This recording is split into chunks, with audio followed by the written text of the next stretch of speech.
Imagina só a seguinte cena. Um jovem estudante indígena, lá do povo Pipipã, deixa sua aldeia, a Pedra Tinideira, no sertão de Pernambuco, e vai estudar numa escola na cidade grande.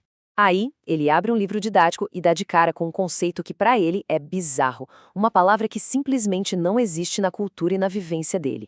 É exatamente esse choque de realidades que a gente vai explorar na nossa análise de hoje para entender duas formas completamente opostas de enxergar a passagem do tempo e o valor da vida humana. A tal palavra que ele encontra no livro, etarismo, que é basicamente o preconceito ou a discriminação contra uma pessoa só por causa da idade dela. Pra gente pode ser um termo até comum, né? Mas tenta pensar no absoluto choque cultural que isso causa no estudante. Para alguém que cresceu na aldeia, a ideia de isolar, desvalorizar ou descartar os mais velhos vai totalmente contra tudo que ele aprendeu. Lá, envelhecer não é sinal de fraqueza, muito pelo contrário. É como se a nossa sociedade moderna operasse com um manual de instruções que, para a cultura indígena, está com as páginas todas invertidas. E esse contraste escancara uma coisa muito profunda. Aqui na lógica urbana, nessa correria moderna, a gente acaba enxergando o idoso pela lente da produtividade. Envelheceu? Muita gente já passa a ver como um custo ou alguém desatualizado para o mercado. É duro, mas é a realidade. Só que, em total oposição a isso, temos a vivência do povo Pipipã e de tantas outras etnias. Para eles, o envelhecimento é sinônimo absoluto de sabedoria, de poder e principalmente de continuidade. Não interessa se a pessoa não produz mais fisicamente como antes. O que importa é o que ela passa a representar para o espírito e para a inteligência da comunidade. Sabe? É o valor imensurável da experiência humana pura. E isso nos leva à primeira parte da nossa análise: os pilares da aldeia e essa estrutura de respeito e valorização. Para entender como isso funciona na prática, em Floresta, Pernambuco, a gente precisa olhar para o dia a dia dessas comunidades. Lá, os idosos assumem 3 papéis principais. Eles são os detentores do conhecimento, eles têm uma participação totalmente ativa e exercem um papel educativo gigante. Esquece aquela ideia de que se aposentar significa se retirar da sociedade. Na aldeia, a aposentadoria não existe nesses moldes. As responsabilidades simplesmente mudam de natureza, evoluindo para funções importantíssimas que exigem justamente o tempo e a vivência que só um ancião possui. Pensando nesse primeiro papel, os anciãos são os verdadeiros guardiões da tradição oral. Gente, é fascinante notar que em culturas onde a história não era escrita em papel, a memória de um povo inteiro mora na cabeça dos mais velhos.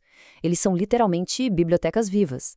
Sabem tudo sobre os ritos de passagem, dominam aquela medicina complexa da floresta, sabe exatamente qual raiz cura qual enfermidade, e carregam toda a memória histórica do povo. Sem eles, a conexão da aldeia com o passado simplesmente se rompe. E na rotina diária, a dinâmica é muito reveladora. Eles não são tratados como frágeis ou incapazes. Muito pelo contrário. Eles continuam super integrados na rotina e nos serviços, respeitando as condições de saúde de cada um, claro. É uma adaptação natural. Talvez um ancião não vá mais para uma caçada exaustiva, mas ele está ali tecendo ferramentas vitais, ajudando a preparar os alimentos ou organizando os rituais. O ponto-chave aqui é que eles são considerados uma peça produtiva e essencial da comunidade em todas as fases da vida. Não tem aquele sentimento de inutilidade que assombra a velhice nas cidades grandes. E tudo isso cria um ciclo de mentoria muito, mas muito poderoso. Os mais velhos não ensinam só tarefas práticas, eles passam uma profunda sabedoria de vida para os jovens. Essa convivência molda o caráter, transmite ética, o respeito à natureza e a força do coletivo. E através dessa troca constante, eles constroem futuras gerações super fortes e seguras da própria identidade. Ou seja, o ensino nas comunidades originárias não acontece trancado numa sala de aula. Ele é vivo, acontecendo ali, no convívio diário com quem já caminhou bastante. Bom, mas aí a gente chega na segunda parte, a ameaça externa, quando esses 2 mundos colidem. Lembra do nosso estudante indígena chegando na cidade grande? Então, quando ele sai da aldeia, aquela estrutura harmoniosa de respeito bate de frente com um mundo que, muitas vezes, não entende e não valoriza o idoso. Esse choque cria 3 grandes problemas destrutivos: a invisibilidade estrutural nas políticas públicas, o choque cultural nas escolas e empregos e um dano gravíssimo à saúde mental. É uma verdadeira tempestade perfeita que atinge em cheio os povos originários quando eles precisam interagir com o sistema urbano. Vamos pegar a invisibilidade estrutural como exemplo. Na prática, isso acontece quando o sistema de saúde na cidade atende um ancião Pipipã como se ele fosse apenas um paciente idoso padrão. O posto de saúde ignora totalmente que aquele indivíduo é o eixo central de uma comunidade inteira. Se as políticas não entendem o que significa o envelhecimento indígena, elas tratam de forma genérica algo que exige um respeito cultural profundo. Afinal de contas, a saúde daquele idoso representa, na verdade, a saúde mental, histórica e estrutural de toda a aldeia dele. E junto com isso, vem o inevitável choque cultural. Imagina os jovens deixando a aldeia em busca de estudo ou trabalho. Chegando nas instituições de ensino tradicionais, o que manda é a chamada juventude tecnológica, certo? Saber mexer na última ferramenta digital é o que todo mundo aplaude, enquanto aquela vivência ancestral gigantesca é simplesmente jogada de escanteio.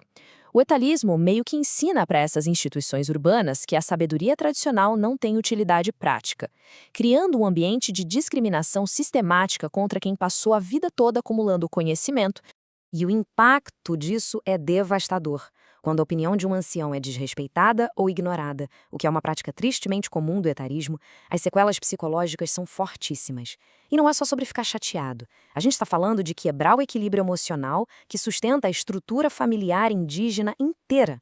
Quando a sociedade externa invalida o idoso, ela ataca diretamente o coração da comunidade. É um golpe violento que gera traumas emocionais severos e mostra o quão destrutivo o preconceito de idade realmente é na prática. O que nos traz para a terceira e última parte, a lição na sala de aula para a gente redefinir o processo de envelhecimento. Voltando para o nosso estudante indígena na escola da cidade, sabe, ele não está ali apenas para aprender com os livros.